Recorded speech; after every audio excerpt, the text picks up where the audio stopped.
नमस्कार दोस्तों। आज हम बात करेंगे इंजंक्शंस की, जो एक इम्पॉर्टेंट रेमेडी है सिविल लॉ में, specially under civil procedure code and specific relief act.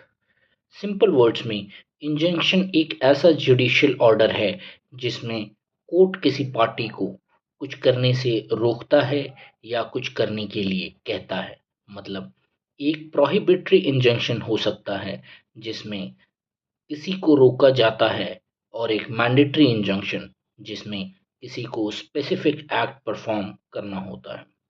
Order 39 rule 1 and 2 CPC में टेम्पररी इंजंक्शंस दिए गए हैं।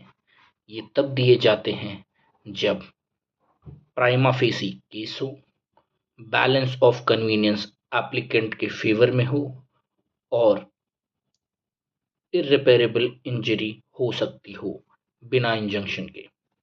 इस प्रिंसिपल को landmark case Dalpat Kumar versus Prahlad Singh 1992 में सुप्रीम कोर्ट ने क्लियरली एक्सप्लेन किया। अब आते हैं स्पेसिफिक रिलीफ एक्ट 1963 पे। सेक्शन 36 से 42 स्पेसिफिक रिलीफ एक्ट इंजंक्शन से डील करता है। सेक्शन 38 परपेचुअल इंजंक्शन ग्रांट करने की पावर देता है, जिसमें डिफेंडेंट को किसी एक्ट से रोका जाता है। सेक्शन 39 मैंडेटरी इंजंक्शन कहता है, जिसमें कोर्ट किसी को कुछ करने के लिए डायरेक्ट करता है। सेक्शन 41 सिचुएशंस जहां इंजंक्शन डिनाई किया जाता है, जैसे जुडिशियल प्रोसीडिंग्स को रिस्ट्रेन करने के लिए नॉर्मली इंजंक्शन नहीं मिलेगा।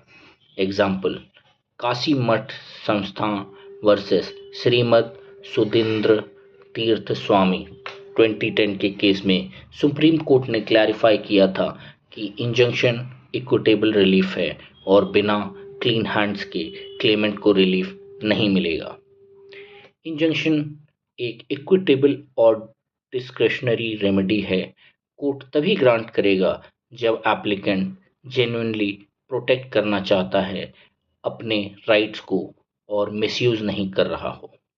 सीपीसी टेम्पररी इंजंक्शन देता है और एसआरए परपेचुअल और मैंडेटरी इंजंक्शंस रेगुलेट करता है। Thank you. Please like, share and subscribe.